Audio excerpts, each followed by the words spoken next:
Unlock 3માં gym શરૂ કરવા રાજ્ય સરકારે પરવાનગી આપી છે, ત્યારે સેનિટાઇઝેશન સહિત જીમ મેમ્બર પાસેથી 1000થી વધુની ફી વસૂલીનો તકતો તૈયાર કરાયો છે। અનલોક 3માં જીમ શરૂ કરવા રાજ્ય સરકારે પરવાનગી આપી દીધી છે। આ સાથે પાલિકા દ્વારા એસઓપી તૈયાર કરીને એક બેચમાં મર્યાદિત સભ્યોને બોલાવવા તથા બે સભ્યો વચ્ચે 6 ફૂટનું અંતર રાખવા તથા કસરતના સાધનોને વારંવાર સેનિટાઇઝ કરવા માટે સૂચન કર્યું છે, જેને પગલે શહેરના જીમ સંચાલકોએ પણ 1000 રૂપિયાની એડિશન ફી વસૂલવાનો નિર્ણય કર્યો છે। તારીખ 5મી ઓગસ્ટથી જીમ શરૂ કરવા પરવાનગી અપાઈ હતી, પરંતુ પાલિકાની એસઓપીમાં આપવામાં આવેલી ગાઈડલાઈનનું પાલન કરવું મુશ્કેલ બન્યું હોવાની ફરિયાદ ઉઠી છે, જોકે 10મી ઓગસ્ટથી જીમ નિયમો સાથે શરૂ કરાયા છે। જી, મારું નામ હર્ષ અશોકભાઈ મહેતા છે। મારી સંસ્થાનું નામ મસલ અપ ફિટનેસ જીમ છે અને જે ફિટનેસ ઇન્ડસ્ટ્રી સાથે સંકળાયેલું છે। લોકડાઉન પછી સરકારે જે ધારાધોરણ મુજબ જીમ ખોલવાનો આદેશ આપ્યો, તો કઈ તારીખથી આપ્યો અને કેમ અમલ કઈ તારીખથી તમે કર્યો? રાજ્ય સરકાર અને કેન્દ્ર સરકાર દ્વારા 5 તારીખના રોજ જીમને એક નવો વેગ જીમ ફિટનેસ ઇન્ડસ્ટ્રીને ચાલુ કરવાનો વેગ મળ્યો હતો, પરંતુ સુરત પશ્ચિમ ઝોન દ્વારા નક્કી કરવામાં આવ્યું હતું કે 10 તારીખથી તમામ પશ્ચિમ ઝોનના જીમો ચાલુ થશે।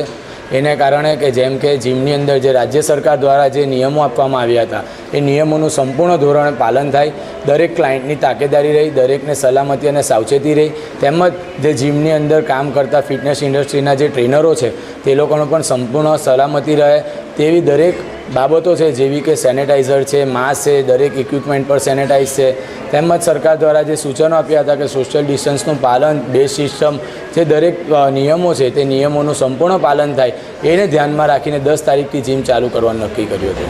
ઘણો ટાઈમ બંધ રહ્યું, કેટલું નુકસાન થયું ઇન્ડસ્ટ્રી? હા, જે 3 થી 4 મહિના સુધી ઇન્ડસ્ટ્રી બંધ રહી છે, જેની અંદર તમે જોઈ રહ્યા છો કે જે આ જીમ આટલું મોટું છે કે જીમ વસ્તુ છે જે 1 કે 2 દુકાનની અંદર ચાલુ નથી થતું, તે 4 થી 5 દુકાન ભેગી કરવી પડે છે, જેનું ભાડું પણ ઊંચું રહે છે, જેનો નિભાવ ખર્ચ છે કે દર મહિનાનું લાઇટ બિલ છે, ટ્રેનરોના પગાર છે, વેરા બિલ છે અને ભાડું છે એ ખૂબ વધુ પ્રમાણમાં છે।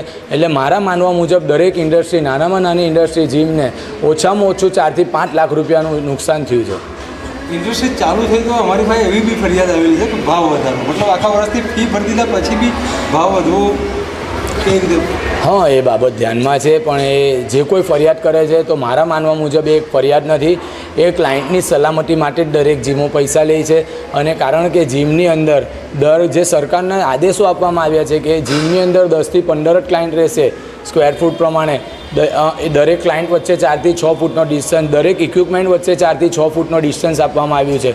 તો તમે જ જોઈ રહ્યા છો કે એક જીમની અંદર 5 થી 10 ક્લાયન્ટ જ ટ્રેનિંગ કરી શકશે, અને સરકારે એ પણ આદેશ આપ્યો છે કે ટ્રેનિંગ પહેલાં, ટ્રેનિંગ પછી પણ સેનેટાઈઝ કરવું જરૂરી છે જીમને।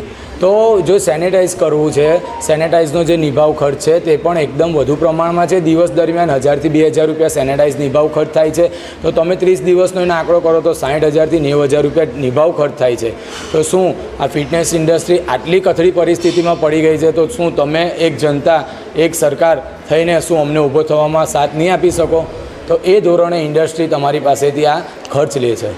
હાલ જીમ સંચાલકો જણાવે છે કે જીમમાં મેમ્બર્સને માસ્ક, સ્ટાફને કિટ, મશીનરીને સેનિટાઈઝ કરવા સહિતના સેફ્ટી સ્ટેપ્સ જીમ્સ ઓનર તરફથી જીમ સાથે સંકળાયેલા તમામ માટે લેવાશે, ત્યારે નોમિનલ ચાર્જિસ વસૂલવાનો પણ નિર્ણય થયો છે। Azhar Qureshi, G20 news.